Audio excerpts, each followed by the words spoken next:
অনেকদিন পর গ্রামের শ্বশুর বাড়িতে আসলাম এবং কি কি করলাম সেটা আপনাদের দেখাবো।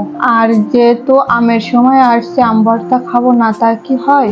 তো আম পাড়ার জন্য আমার মামা শ্বশুরের ছেলে ও ননদের ছেলেকে বললাম। তারা তো দেখি আম পাড়া বাদ দিয়ে কাঁঠাল নিয়ে পড়ে আছে। তো আমি যখন গ্রামের শ্বশুর বাড়িতে আসি তখন আমরা একসাথে খুবই মজা করি। আল্লাহর রহমতে আমার শ্বশুর বাড়িতে কোনো কিছুর অভাব নাই। তো অবশেষে আমার মামা শ্বশুরের ছেলে আম পাড়লো।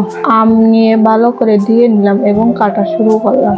কাটতে কাটতে মনে হলো আরো 2টা আম হলে ভালো হতো। তো আমার ননদের ছেলেকে বললাম, পরে আর 2টা আম এনে দিল।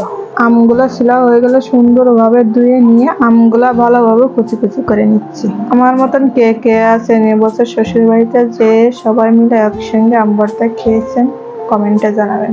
দেখতেই পাচ্ছেন আমগুলো সুন্দর করে কুচি কুচি করে নিয়েছি। কয়েকটি লেবু পাতা, 4-5টা শুকনা মরিচ একসঙ্গে ভালোভাবে ধুয়ে নিলাম। পরে শুকনা মরিচ লবণ দিয়ে ভালোভাবে ডলে ডলে নিচ্ছিলাম।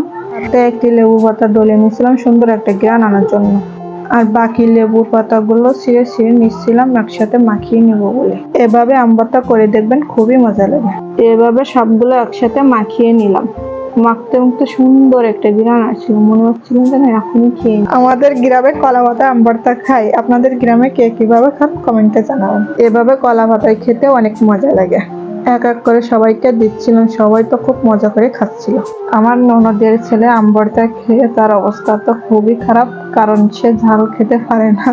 এদিকে আবার আমার মামা শ্বশুরের ছেলে, সে তো খুব মজা করে খাচ্ছে, কারণ সে ঝাল পছন্দ করে। কথায় আছে না, কারোর পৌষ মাস কারোর সর্বনাশ। আজ তেমনটাই ঘটলো আমার ননদের ছেলের সঙ্গে। আম ভর্তাটা অনেক মজার ছিল। আজকের ভিডিওটা এই পর্যন্ত। সবাই ভালো থাকবেন। আল্লাহ হাফেজ।